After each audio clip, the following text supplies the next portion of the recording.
getting back to Blake's studio in the early 1790s.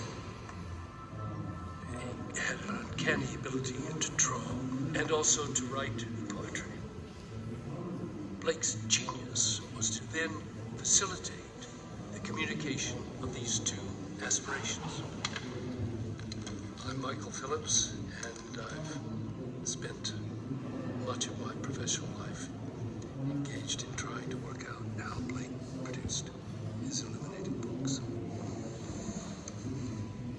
Blake used the cover plate like a sheet of paper, and stopping out varnish, which is an acid-resistant varnish. It's used to protect some areas with a quill pen or a very fine brush.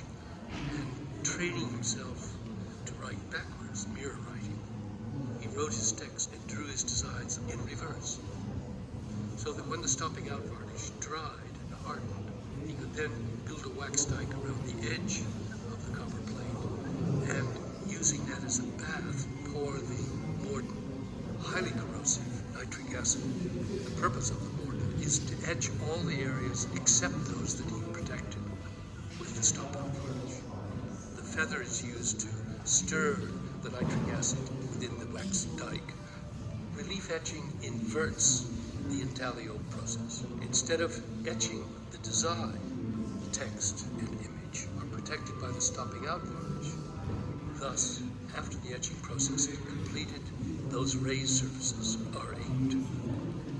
Blake had a very limited palette, but it was a master as a colorman of being able to mix using these very few 7 or 8 pigments to get almost any color form.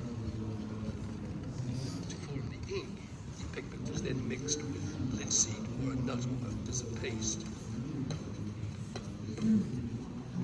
For the inking process, Blake used an ink ball, as it's called, or dabber, just barely touching the delicate relief surfaces.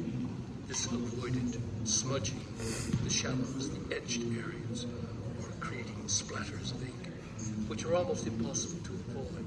So the next stage after inking was to wipe those areas that had been smudged or splattered with ink. Blake took much longer to wipe out the shallows than he did to actually ink the surfaces he wanted to print with. The small plates can take up to half an hour, even 40 minutes. The much larger plates can take sometimes an hour or an hour and a half to prepare for printing. A conventional illustrated form involved 2 different workshops. One printed the letterpress and text from above the surface, and the other that printed the etched illustration from below the surface. So there is no physical way in which, using conventional means of letterpress printing and intaglio printing, that both can be printed in the same press. That is at the heart of Blake's innovation. Using the stopping out varnish to write both his text and his design, he could print both in his own rolling press. Blake averted conventional modes of publication, and by implication, and not unwittingly, censorship.